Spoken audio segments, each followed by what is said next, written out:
All right. We're going that one, the second one. We're going to alter whether or not resources are fully employed. So here's our production possibilities frontier. We had 20 widgets as our maximum number of widgets with no gadgets. That was point A. Then down here we had point Z, and that was and that was 15 gadgets. And then we had those different combinations. Here's one of them where we could produce 19 widgets and one gadget. Okay? With all these other points. Now, if the resources that we had in that box are not fully employed, I'm not going to draw it in detail, right? There's my 2x4s. Here's Mo, Larry, and Curly, right? And then we have that technology down here. All these things in the box, what happens if they aren't fully employed? Okay. Let's say that one day Curly comes into work and his girlfriend broke up with him last night. With a bottle of Jack in his hands there. Okay. His girlfriend broke up with him last night, and he comes in drunk and crying to work. And all he does is curl up in a corner and cry. Okay. First off, before you go on to that, I'm going to tell you all something right now. Okay. One, are men supposed to cry, William? Did you say yes? They're supposed to. Do you like it? Let's see, you want to hear a man cry? No, don't fail these guys to make them cry. Are men supposed to cry? Is that an attractive quality? Maybe. No, they're not, dude. No. I can't stand it myself. I can't stand to hear anybody cry. It makes me drives me nuts. But I'll tell you a story. When I was in service, all these guys got, they're like 19, 20-year-old good kids. You go out and your girlfriend would dump them. They get all drunk and come in and they lay in a puddle of their own sweat and puke, crying. They just drive me nuts. In fact, these drive me so nuts that when I walk by them, no one was around. Kick up as hard as I could. Like a guy. Shut up, baby. No one should tell you to cry, baby. But I think I think why is it like do girls like uncontrollably drunk and cry when their boyfriend does something? Sometimes if you get a lot of money, but not really. Because I'm gonna tell you something right now. Guys and women are different. Okay? We look at each other. You ever see this? You ever go and see a bunch of girls talking together and they're like, oh, she's so gorgeous. I would die to have her body. Oh, she's just got the most beautiful eyes. You ever heard that? You ever hear a bunch of guys sitting around saying, oh, he's so handsome. He's got the most gorgeous eyes. You know why? You never heard that? Because we don't. And for good reason. We think we're all ugly. I look at these guys. I have no idea why any woman would ever want that. I certainly don't. Right? I'd be like, Parker, man, get the road, dude.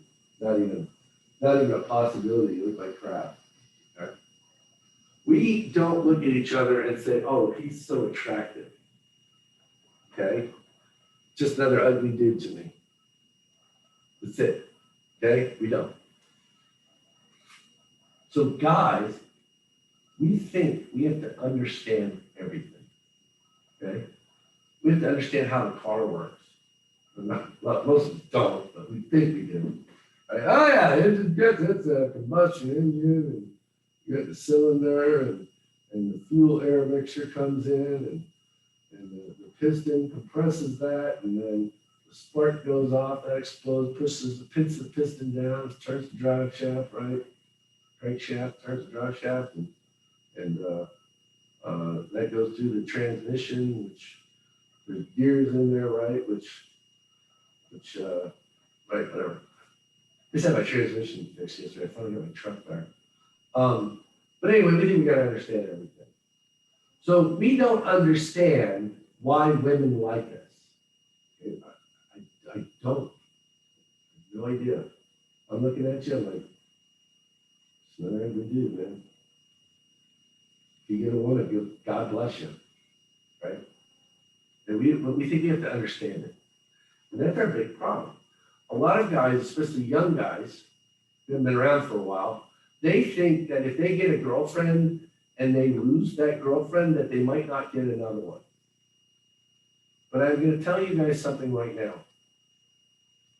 I have no idea why, I can't explain it. But for some reason, the vast majority of them like us. I don't know why, I can't explain it. Okay? Have you ever heard that old saying? If one woman leaves, they're like buses, another one will be by in 15 minutes. It's pretty much true. Now they're kind of slow. It might be more than 15 minutes.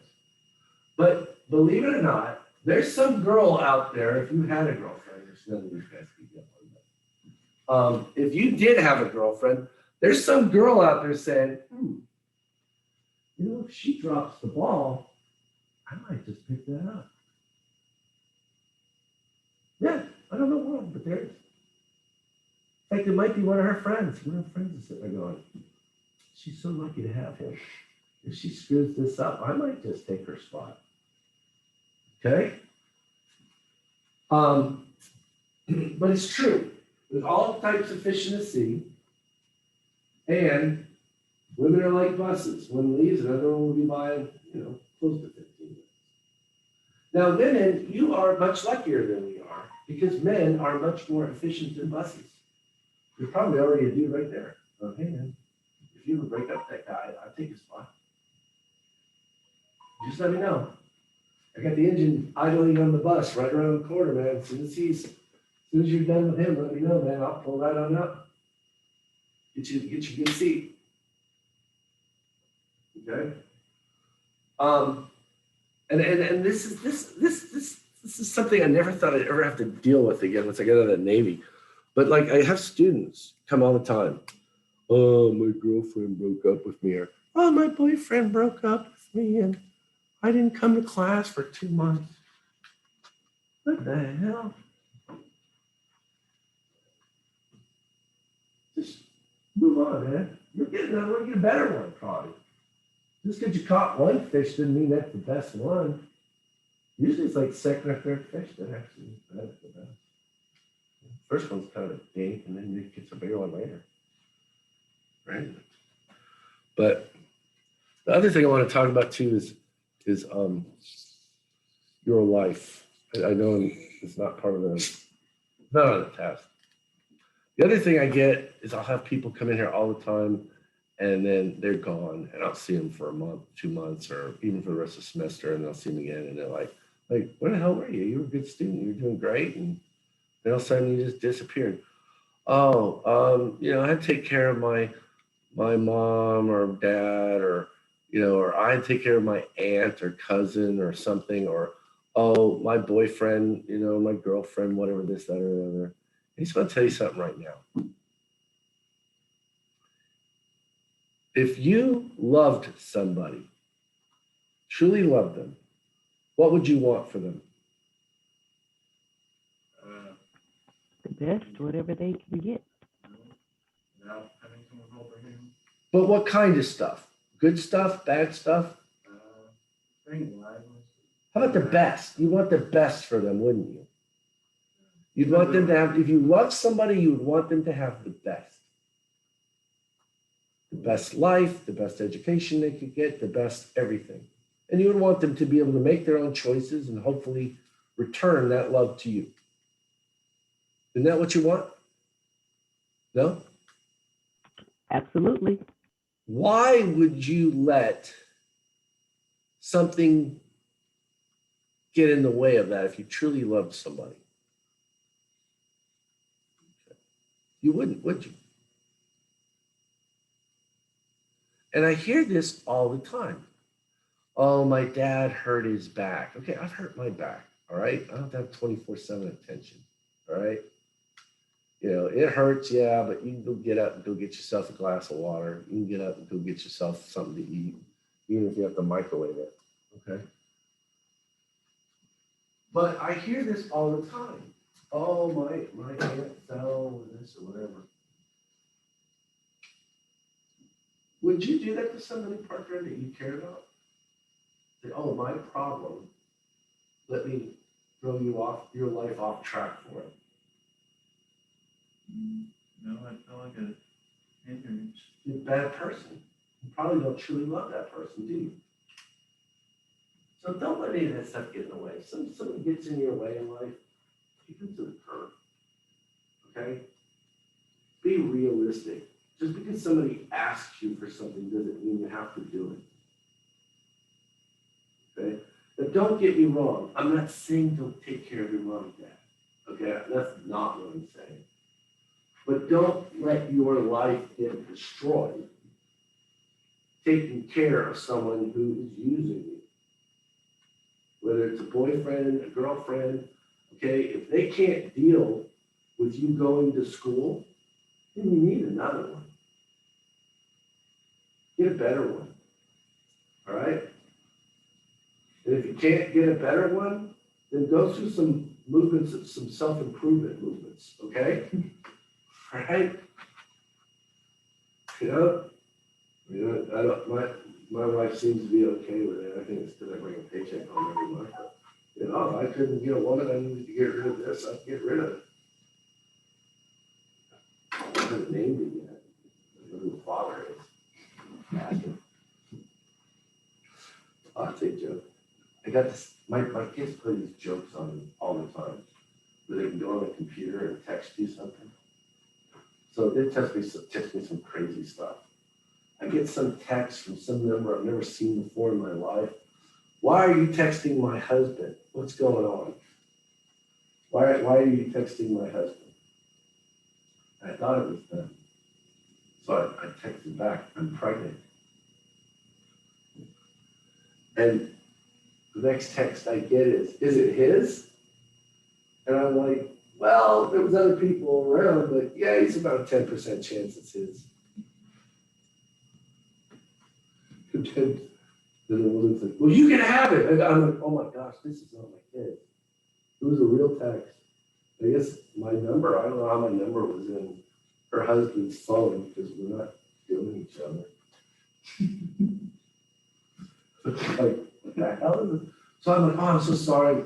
I'm a man, I'm a husband, I got 5 kids. I don't know your husband. I'll text anybody in Texas. Must have been a wrong number or something. But I didn't text them. There's no way she believed that after. I don't know. I have no idea, man. But then she was like, oh, okay. I'm so. But she called me right before the text. I thought it was a joke. I thought it was my kids playing a joke. Could have caused a marriage to break up or a heart attack. You got that whore pregnant. What are you talking? I didn't know it was a horse. I love only you, baby. He was a doctor too, evidently, so he's probably cheating. All right, back here. So Curly's all drunk. Now, if Curly comes in, he's drunk, he's laying in the corner crying. Are we going to be able to produce 20 widgets in a day if we produce nothing but widgets? Something less than that, right? And that's going to cause us to operate inside the frontier. So if resources are not fully employed, we break that assumption. That causes us to operate inside the frontier. Any point inside the frontier is inefficient because we could be producing more widgets, more gadgets, or more of both. Okay? In macroeconomics, this is relevant because this is what happens when an economy goes into a recession. Okay? When an economy goes into a recession, we have resources that are not being fully employed. One of them is labor, right? What do we call it when labor's not being fully employed? Unemployment. Unemployment means you have people who are willing to work at going wage rates,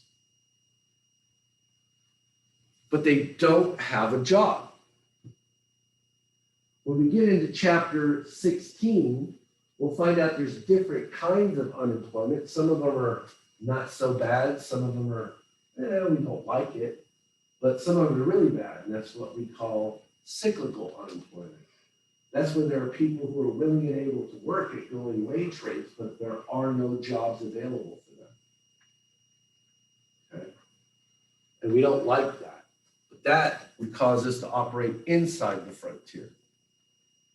Okay? These next two, we violate fixed resources. We'll start with that one. Instead of resources not being fully employed, we lose them or add them. Let's say that we brought in an extra stooge here. And that's Shemp. Okay. Shemp was the guy that replaced Curly when Curly got sick. We bring Shemp in. So now we've got 4 units of labor here. Would that cause us to be able to opt to produce more than 20 or less than 20 widgets a day? If we bring an extra worker in, Shemp, you said more? Yeah. 24, right? Causes us to be able to produce more gadgets in a day too, right? So when we draw our production possibilities frontier, here's how we label them. That's PPF sub naught. Okay, that's our original frontier. Then the next one, I call it PPF prime. Then if we had another one after that, I drew, say we had another stooge, I drew, push that out even further, I call it PPF double prime. Okay, that's how I label the graphs. Okay, so here, a change in those resources, in this case labor, causes the curve to shift. Causes a shift in the curve. If we increase the quantity of resources available in the economy, that should increase the production possibilities frontier. If we decrease them, let's say that Curly and Shemp here are killed in an auto accident, right? What would that do to our production possibility frontier?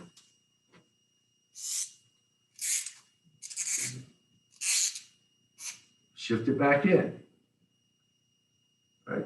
Maybe here to PPF double prime. Okay. So when you change the available resources in an economy, that will shift the whole curve. If resources aren't fully employed, that will cause us to operate inside the curve. This is what we would see if we had a recession in macro or the COVID shutdowns, lockdowns, causes us to produce fewer goods and services than we otherwise would have been able to produce. That's inefficient, okay?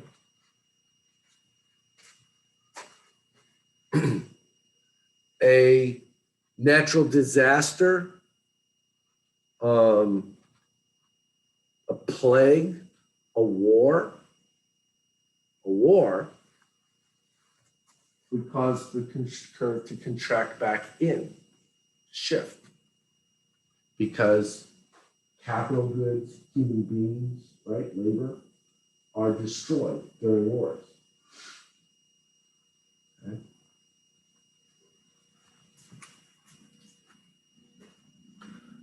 Technology is a resource, so the effect of a change in technology is the same. That would cause the curve to shift in or out. Let's say that Mo, Larry, and Curly, not that they're capable of it. We've ever watched the Three Stooges. Dad, have you ever seen the Three Stooges? Oh my gosh, the greatest thing America ever created next to nuclear weapons and baseball. You should watch it, it's really good. You can find it on YouTube, just type in Three Stooges. Maybe we'll have like a little thing where we'll watch the Three Stooges someday after class.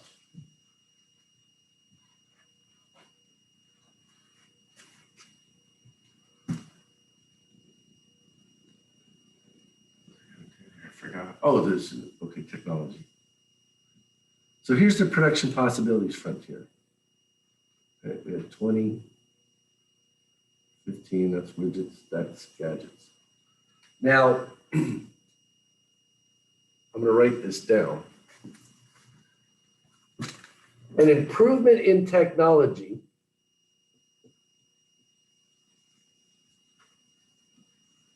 allows an economy or a firm to produce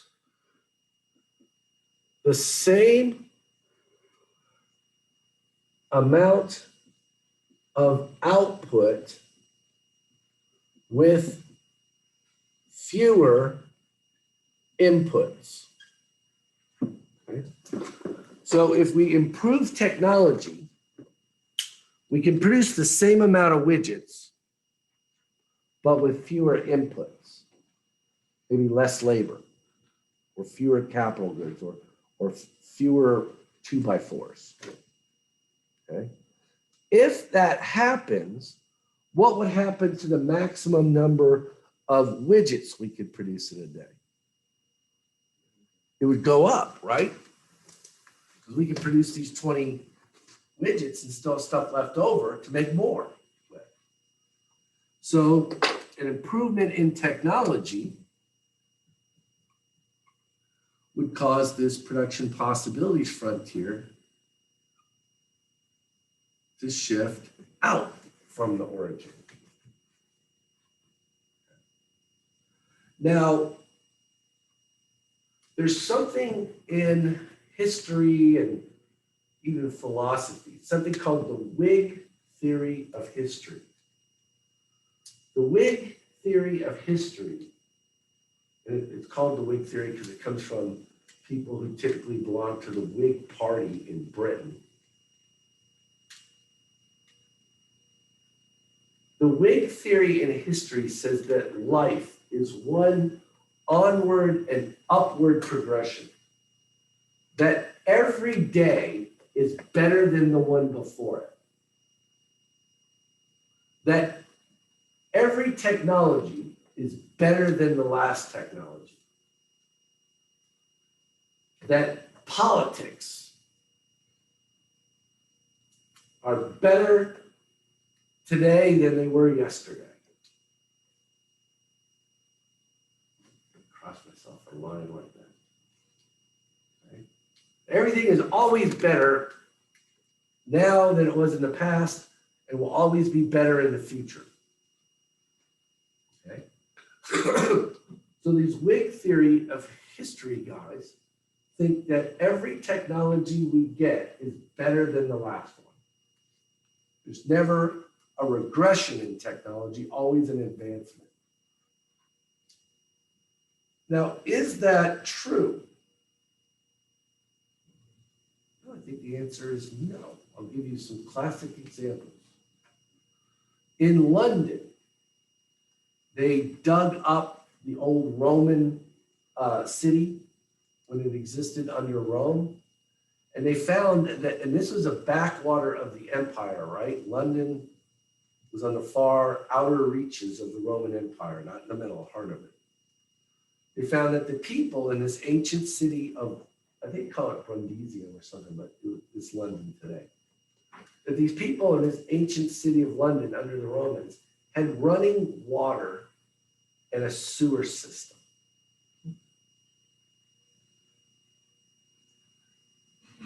In the 1700s, the people in the city of London, one of the richest, most powerful cities in the world, did not. They had ditches full of human excrement, and they did not have running water. They had to go and pump water out of a well or something. We lost in the West the technology to build sewers and have running water in our houses. And only regained it during the 1800s when Rome and London finally had running water and sewers. Another example, the stirrup. In Western Europe, before the Roman Empire, we had the stirrup. And it was lost to us. When Charles Martel marched to Tours to fight the Moors, he had an infantry-based army because we did not have the stirrup. The stirrup was reintroduced 100 or so years later. Okay. Martel actually started to implement it after the Battle of Tours. Okay. Lost it. Another example where technology decreases, regulations. Okay. Now let's go back to when we talked about communism. Let's say I've got a widget that I believe I can sell for $10. Remember, we had 3 different methods or technologies, because the technology is a plan or a recipe onto how to combine resources to produce a good or a service. And we had method A, method B, and method C here. Which method will entrepreneurs choose to produce that widget? A, B, or C? Why B? It's more reasonable. Why isn't that more reasonable? Because you're making money. No, you make it cost. These are costs. Oh. Cost me $8 to make the exact same widget. We're making the exact same widget, and I can sell it for 10. The answer is C, right? Okay. Now, provided that there are no externalities, what they call externalities, and that is where by producing a widget, I impose cost onto a third party. Okay. If there's no externalities, all economists would agree that C is the best way to produce a widget. Okay. Now, regulations tell you how you can or how you cannot produce a good or a service. Okay? In order for a regulation to be effective, okay, it has to outlaw the most efficient or the best method of production. What if we outlawed method A? We said no one by law can produce widgets using method A. Would that change anyone's actions? No. No one would spend $12 to make a $10 widget. They're using method C. The only way that we can change human behavior, which is the purpose of a regulation, is to outlaw the most efficient method, in this case C, now against the law, right? We regulated the economy to outlaw method C, Only then would people change their behavior and start producing widgets using method B. In the case we shift from A to B, here on a free market, we were producing goods and services that were worth $10 for our fellow man and using resources that were only worth $8 to our fellow man. If someone could have used these resources more effectively, they would have bid higher for them, right? And we're producing a $2 profit. Now, we don't care about businessmen making profits, or you might not. But what we do care about is making the world a better place. Here, we're using things that are worth $8 to our fellow man, combining them to produce something that was worth 10. And by doing so, we have created wealth. We have made the world a better place. Some people are better off, no one's worse off. If we shift to method B, now we're taking things that are more valuable to our fellow man and converting them into something that is worth the same as it was before. We are producing less wealth than we did before, making the world a worse place. Regulations make the world a worse place by forcing producers to give up the best method for producing a good or a service and forcing them to use a less efficient method which produces less wealth. They can't make the world a better place with regulations. They can only make it a worse place.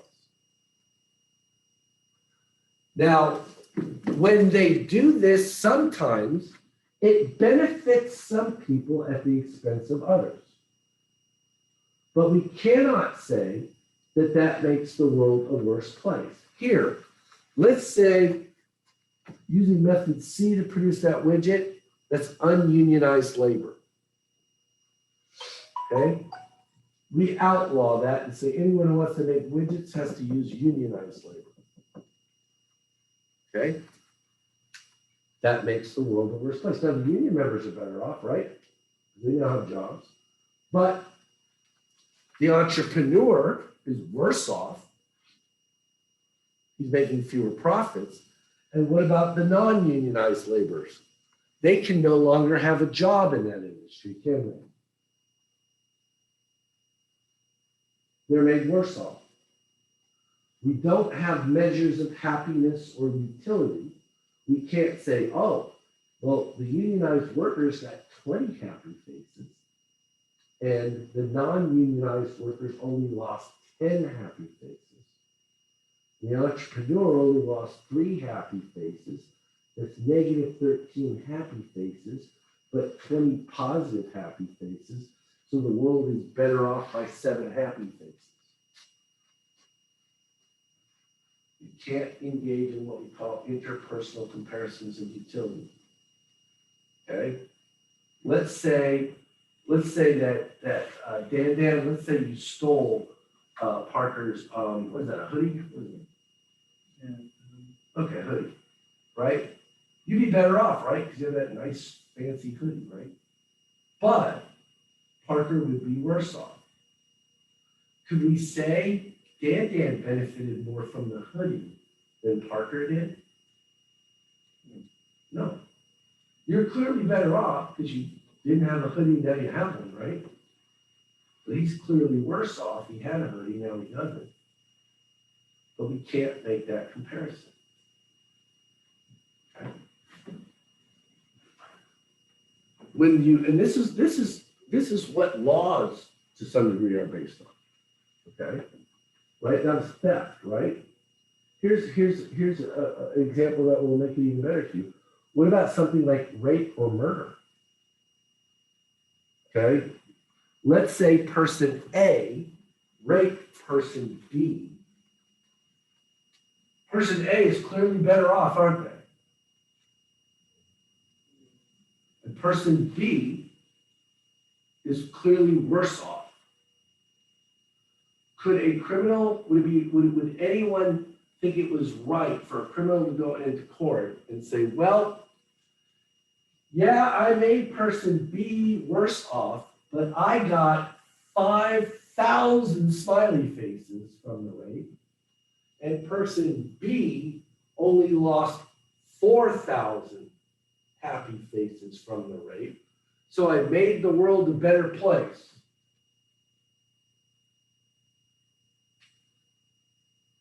Could anyone justify that? No. You took something that wasn't yours. You're the bad guy. You're the one that we need to beat the crap out of and punish and make pay for the damages that you did to the other person. So regulations, instead of pushing the frontier out, making the world a better place, instead do the opposite thing. New regulations push the frontier in from the origin. Now, in our last election, Joe Biden won, Donald Trump lost. I'm not saying this is why, but Donald Trump had a policy. He said, we're not going to create any new regulations unless we get rid of some number of regulations. I can't remember what it was, 8 or 10 or 13. I don't remember the exact number. Okay. Was that a good policy? It could have been better, I think, than it would have been said if he said, hey, we're not going to create any regulations and we're just going to get rid of all the others. Okay. But by creating one, by eliminating 13 regulations from the book, for every one that got passed, that probably on a whole reduced regulation in this country. Would that produce the green result or the purple result if we started from the brown? Purple. That made the world a better place. When Biden ran against him, not necessarily Biden because he didn't talk, he was in his basement most of the time, but a lot of the Democrats said, oh, we need to get rid of Trump because we need more regulations. If that is the case, what would that produce, the purple result or the green result? Take us back to the brown and the purple. Yeah, or to the green even, right? But, you know, from wherever we started, it would reduce that production possibility frontier. Okay. And here's something if you don't buy anything I just said. Why does anyone think that a stupid politician knows how to produce widgets, chairs, gasoline, computers, or anything else better than the producers themselves? Do you think politicians know how a computer works? Go ask them, they would need to watch. Put them at gunpoint and say, tell me how a computer works or else. There's little people inside the box. Taxpayers. Well, they pay me money or I'll shoot them. That's how the world works. Okay? So that's what happens when you violate those assumptions.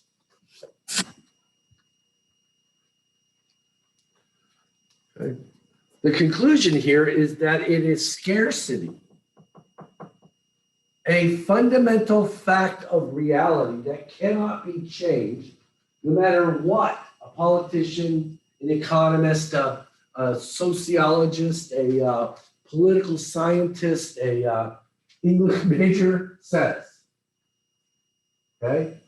We live in a world where there are an unlimited number of human wants and needs, and there are a limited number of means available to accomplish those wants and needs.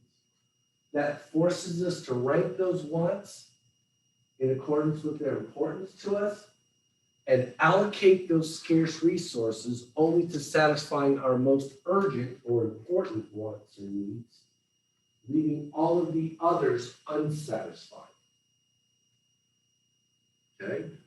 The highest ranked need that could have been satisfied with resources that we choose to use otherwise is the opportunity cost of our action. Everything has a cost.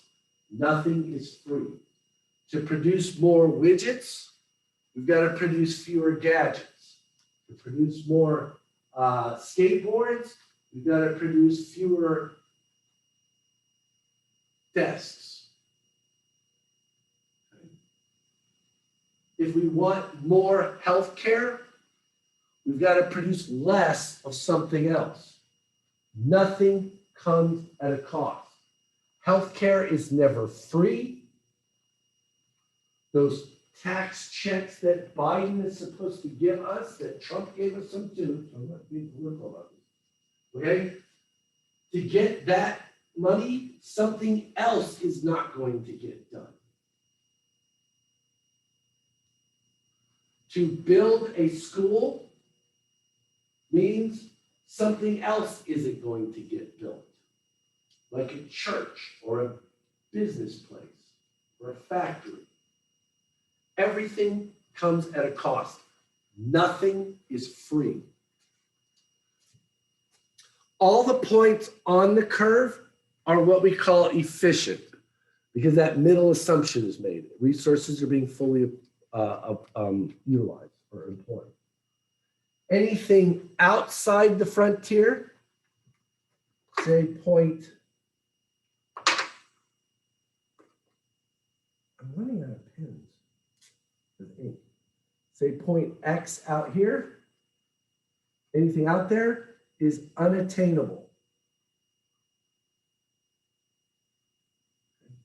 Or we can say impossible. In our current state of affairs, if nothing inside the box changes, anything outside the frontier we can't get to. And in order to get there, we need to achieve economic growth.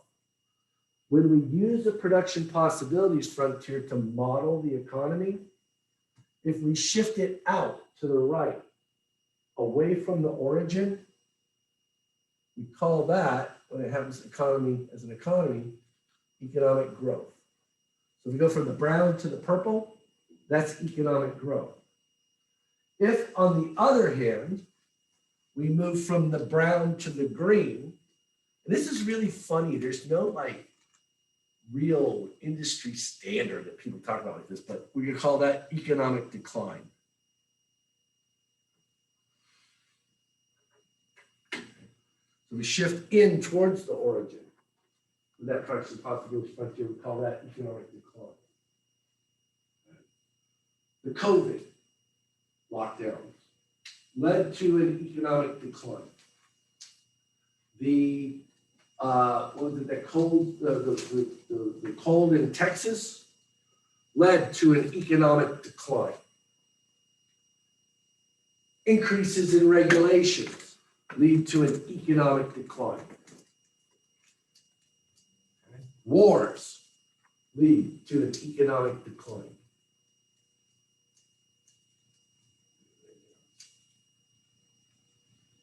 Got wars, got natural disasters, got government disasters, we're sad. Okay. Oh, I'm sorry, one more thing. Well, I'll get to you in just a minute. Anything inside the frontier, that's called, we call that inefficient. Inefficient. So if you're inside the frontier, you're inefficient. If you're on the frontier itself, that's efficient. If you're outside the frontier, that's unattainable. Yes, sir. Doesn't most like wars cause economic growth at the same time? You know, that's a Keynesian lie. Yeah. Keynes thought, and when we get into the macro, Keynes thought that increases in spending generated real output. Okay.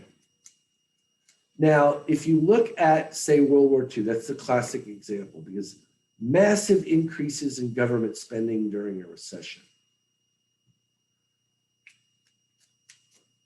there was a cost to those things. And that was fewer consumer goods, for one thing. They rationed meat, they rationed food, they rationed gasoline. In fact, one of the funny stories that was, I think it's a sick story, actually, about World War II, is that when the servicemen came home, okay, and they wanted to date, right?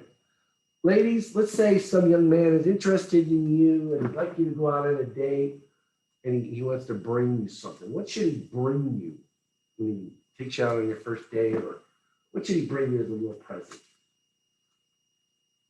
Flowers? That'd be nice. Young man shows up at the door with flowers. Did it? You don't like flowers? Elena? Mary? Chocolate or candy? One of the things the servicemen wanted to get when they came back to the States was pantyhose. Because during the war, nylon was a war material and was used almost exclusively in war products, and women didn't have nylons or pantyhose. So if you could get your whole hands on a pair of pantyhose, you could get a date. A woman would go out with you for a pair of pantyhose. Would you go out with somebody for a pair of pantyhose, ladies? Anyone?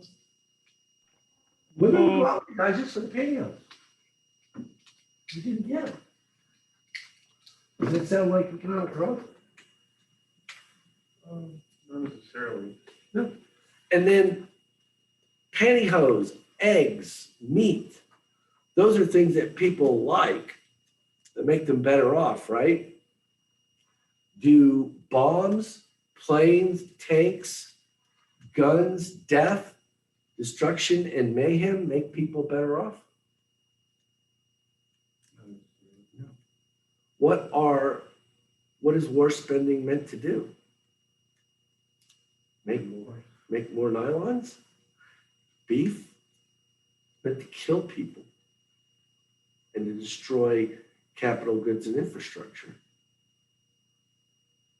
How can we make the world a better place by producing goods and services that can only lead to the destruction of life and other factors of production? What happens if you destroy factors of production? What happens to that curve? It goes in. Doesn't it also remove consumers along with them? Yeah. And then that like Kills them. balance it out kind of like in a very unfortunate way. No, you reduce, okay, so let's say we kill consumers. Is that going to push the curve out or in? In. Less will be produced, right? Just like when Curly and Chev got hit by a car. No, that's an evil thing. And then Keynes, when we talk about Keynes, we'll talk about Keynes. He was an evil son of a dude.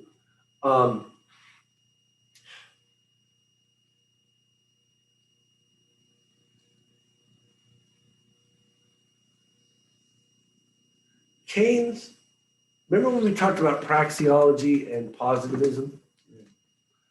Before the 1930s, economics was much more geared towards the praxeological method, which I think we voted on and all said it was best for economics or science. Keynes and after Keynes, things shifted over towards the positivist side.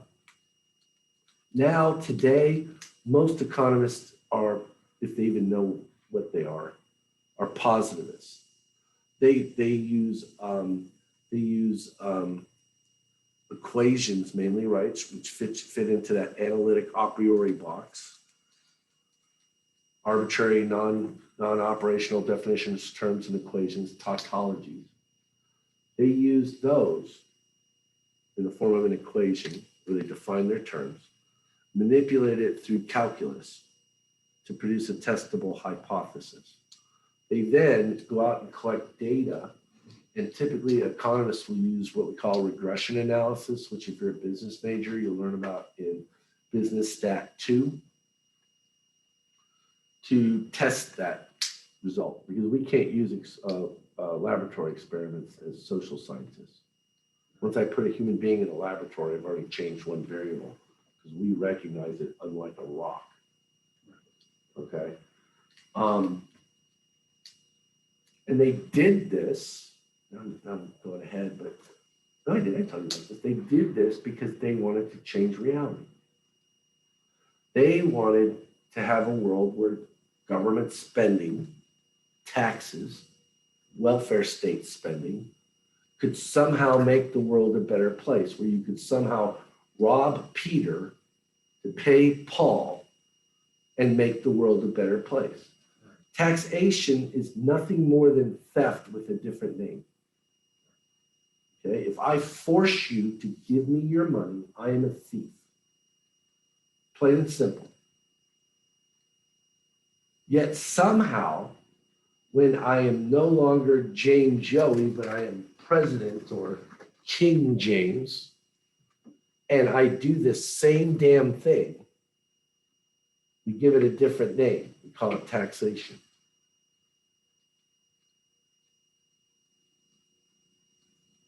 Still the same thing.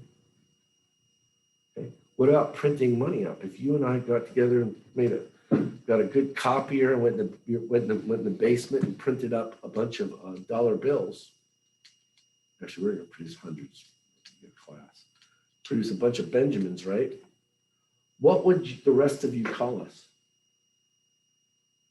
Counterfeiters. And you would hate us, wouldn't you?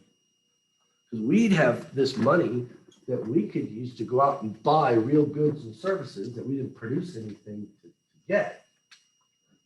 And that would diminish the purchasing power of the rest of their money because it would drive prices up here in Gadsden.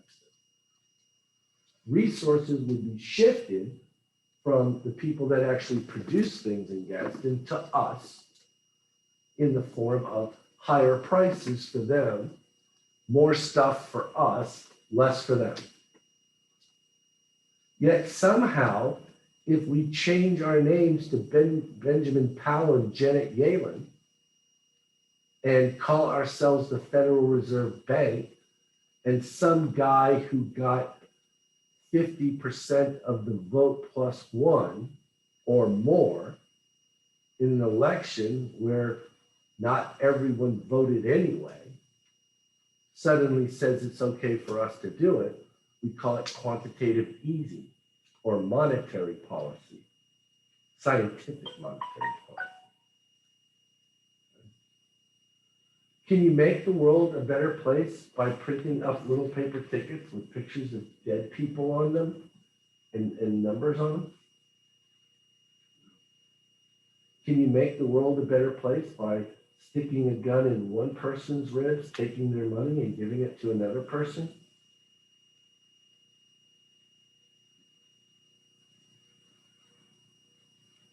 What if I was dying and the doctor said, if you don't get this guy a surgery, he's gonna die, certainty. If you get him surgery, he'll live, and the surgery costs $100,000. And Mary stood out on a street corner and stuck guns in people's ribs until she got the $100,000 to pay for my surgery. You would do that, wouldn't you, Mary? Would that make the world a better place? No. Is it okay that Mary did that? What if Parker refused to give up his money and Mary had to bust a cap and kill him? Would that be okay? Right? Because that's the deal, right? Your money or your life. And Parker, you're too stupid to live, right? You said no. So Mary busted a cap in you and took the money anyway. We can't say that would make the world a better place. Why, if I change what I call myself, or if in some room, 50% plus one of the people voted to put me in charge, why can I now suddenly do that when I couldn't before? Donald Trump could tax you last year at this time. What would you say if he said your money or your life today? What would we call him? A thief. What happened? For 4 years, did somebody sprinkle some magic pixie dust on Donald Trump and say, okay, it's all right for you to go out and steal from people? but now the pixie dust wore off and they sprinkled it on Joe Biden, and now it's not okay for you to do it? What if we decided, let's take a vote, and we're gonna take a vote on Noah's wallet? Everyone in favor of taking Noah's wallet from him and dividing the money up equally amongst ourselves, raise your hand. You're voting to get your own wallet, raise your damn hand, you know you want his money. He's got a lot. He's got Bitcoin in there too, Bitcoin password. Right? And nobody wanted to raise their hand. You don't want to take Noah's money? He's got a lot. I saw it. He's got $10,000 in that wallet. It's $1,000 a piece. We'll donate one grand to charity would be nice. How about that deal? We take those money, each of us gets $1,000, and $1,000 goes to charity would be nice. Now you guys say you won't do that. You will? $1,000, Just man. because of the charity. Huh? Just because of the charity. It's because of the charity. You spent a kind heart. Gotta be the same, You'll make a wonderful. More than 50% of the people plus one voted to do that. It didn't matter who they voted for, because Trump was going to do it just as much as Biden. To go to different places.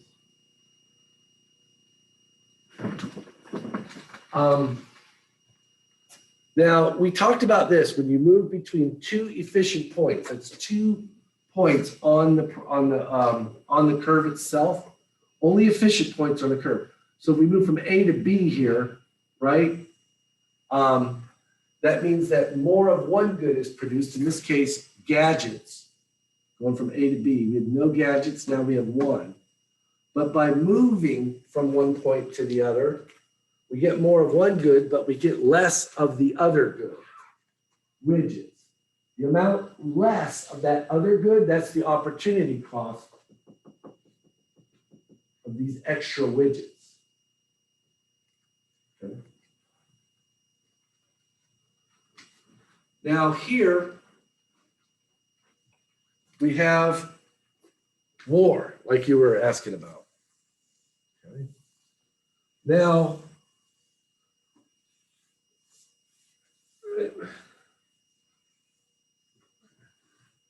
let's say we're at point D here. My laptop doesn't have a good enough camera on it to be able to see this board too well. Let's say we're operating here at point D. On the y-axis, we have military goods. On the x-axis, we have consumer goods, pizza, iPod, beer, the things that you like. I know iPod. Then you buy an iPod anymore. Do you have one? Really? Do you have an iPod? Anyone? No? You just use your iPhone, right? All right. That's when I started teaching here, people still had iPods. And I memorized my lectures because I lost the notes, so I just keep saying iPods, even though I know that no one has one anymore. I never even had one. I think I had an MP3 player, but it was like a cheap one, and it broke like the day after I got it. Is it time? Yeah, thank you. Oh, Mary, you better go. Oh, okay. I'm sorry. She normally works at 11. So okay, does anybody have any questions for me? Does everybody know what you should be doing? Work-wise, chapter 1 should be done. And when you use MindTap, the only thing you have to do are those activities. They're also called quiz-mes or section quizzes. That's where you read the textbook and then you answer 3 to 5 questions after each section. Okay? Unless I tell you to do the apnea, you don't have to do the apnea. Any of the other stuff in there is you don't get any points for it. Okay, but it might help you. That's why I leave it in there. Okay, there's an adaptive quiz where you go take like a quiz and it'll change the questions if you miss them. Okay, or it'll tell you what you missed and then you go back and study that stuff. That's for you to do if you want to. You don't get any extra points. But I will tell you, if you had an 89.5 at the end of the course, and I saw that you did a lot of those things, I would be much more amendable to giving you the 90 in the A than the B. If you're close, real close, but close. You have to do that. The video quizzes, there's 2 video quizzes in chapter 1. It's I think it's the only chapter where I have 2 video quizzes. Those are both required. The chapter 1 video quiz and knowledge, science and economics, or whatever it is, knowledge and economic method. Those 2 video quizzes are required, both of them. And then you have to do the Blackboard quiz. You have all of that done for chapter 1. For chapter 2, you should already have done the section quizzes. You can watch the video quizzes now and do those. And then you can always do this stuff, but now would be a good time to do the video quizzes. And if you want, I would maybe wait till the next class, you can take the Blackboard quiz. Okay? We'll finish chapter 2 next class for sure. The lecture is basically the same as the video quiz that I have up for chapter 2 on how to get rich. Okay, I thought I was going to make it today, but I didn't. Next class, I'm going to tell you how to get rich. Guaranteed, full blown, true method. This is not some fly by night thing where I fly into town and give a talk, a seminar at the airport Holiday Inn so I can jet out of town before you figure out the way to get rich is to tell other people that you can tell them how to get rich and take their money. This is for real. I'm not going to tell you to go buy real estate and borrow other people's money to do it. I'm not going to tell you to buy Bitcoin or gold or silver or GameStop or bonds or anything else like that. I'm going to actually tell you how to get rich. All right. Thank you very much. Have a great day.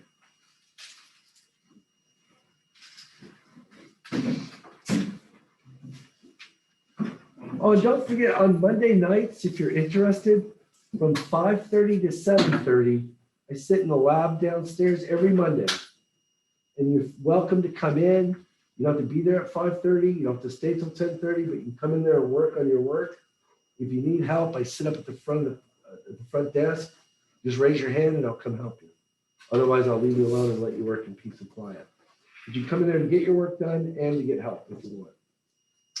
Just read out what I was having trouble with. Oh, what was it?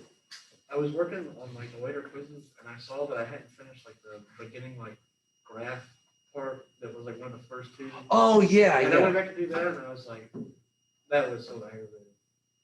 The graph part, because it like I took calculus a lot throughout high school and college, and like that, some of the questions just like didn't do the graph right, and it was really frustrating. Can you tell me which ones? I'll go back and look at it. I'll be honest with you, I've worked on some of it, but I've never done it. So like sometimes it It takes like an hour. It would use like units that were like thousands of dollars, and that would be the unit. Yeah. And you'd be like answering the question, and you'd be like, okay, tell me what the slope of the line is. And you figure out the slope, and it's like, no, the slope's like 2,000 over 3, and it's like, that's not how you do it. If the unit is in thousands, you count one. So like you don't count 2,000. Oh no, you do. Dollars. You do. You say 2,000 thousands of dollars. Yeah. You don't say 2 units, which are the units are thousands of dollars. Because like that was almost happened because like the unit is thousands of dollars. Yeah. And it'd be like thousands of dollars per person as the slope. Yeah. So it would be like 2 over 1 or negative 2 over 1. Yeah, but that's it's the same thing. And then like the answer would be like negative 2,000 over $1,000 units is the same as $2,000. Yeah. Like, yeah, don't stress it too much, but I was banging my head against the wall. I was like, this doesn't seem to make any sense at all. yeah. Chapter 3, you know how on chapter 1 you had the rework videos? It says rearrange them. I was doing the video quiz on chapter 3, and there was 2 grading spots in there. I didn't know. Yeah, that's because, and then you'll see that. Remember when VidGrid went down? Those links that I had up there, they're no good anymore. I erased them. and I had to make a new link. When I make a new link, it creates a new grade column. So only one of those grade columns matters. Like if, and I don't think anybody did, but like if you had done that quiz before big grid went down, It would've kept you'd have a it. grade in that one column. If you did it afterwards, you have a grade in the other column. So as long as we have one of As long as you got a grade in one column, that's it. And I think maybe I'd get rid of them for your class. When I did the online classes, I can't get rid of them because some people work that far. And if I got rid of them, I'd lose their grades. I'll see if I can delete those. I might be able to delete them. The ones that don't matter if nobody did the quiz in them. Or I could delete them, I guess, and transfer the grades to the column that's still active. I didn't think to do that. But yeah, don't worry about it. As long as you get a grade in one column, that's it. I'll probably try and go back and get rid of them if I have time. Oh yeah, no problem. I just want to ask you, like, Hold on, let me stop this recording. I had one person on. I gotta end this.